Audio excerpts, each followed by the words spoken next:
terusnya itu udah final itu. Lalu kemudian Ibu Uti mengatakan pemberi hidup kekal itu adalah dua-duanya. Bapa memberi hidup kekal, Yesus juga memberi hidup yang kekal. Berarti di sini sudah diakui bahwa ada dua otoritas tertinggi. Padahal Yesus itu tidak begitu. Yesus memberikan hidup kekal ketika orang itu mengikuti firman-Nya, ketika orang itu mengikuti perintahnya. Apa itu?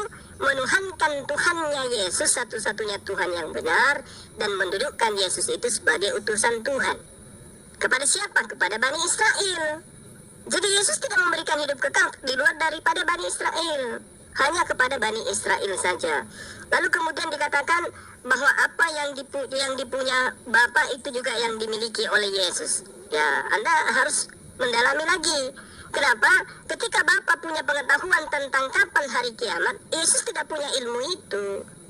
Jadi tidak berguna bagi pemahaman itu untuk kemudian mengkantor kebenaran dalam ajaran agama Islam bahwa Yesus itu hanya utusan Tuhan, menyampaikan firman hanya firman yang disampaikan oleh Tuhan. Sementara teman-teman Kristen, mohon maaf, oknum dalam hal ini, mengajarkan satu perkataan yang Yesus tidak ajarkan. Contoh, Yesus dan Bapa sama-sama memiliki, sama-sama mempunyai apa yang dipunyai Tuhan, Bapa itu juga yang dipunyai oleh Yesus. Bapak punya pengetahuan tentang hari kiamat. Yesus punya enggak? Dia enggak punya.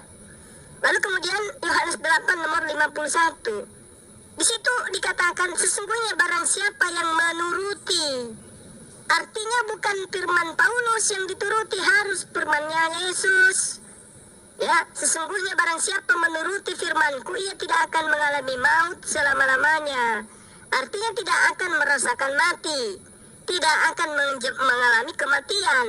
Tapi faktanya kan teman-teman Kristen tahu sendiri, ya, bagaimana kemudian manusia itu bermatian. Dari Islam, dari Kristen itu bermatian semua ketika sudah sampai ajalnya. Bahkan di dalam kitabnya di perjanjian lama, manusia hanya dikasih umur 120 tahun, malah dipatok mati di situ.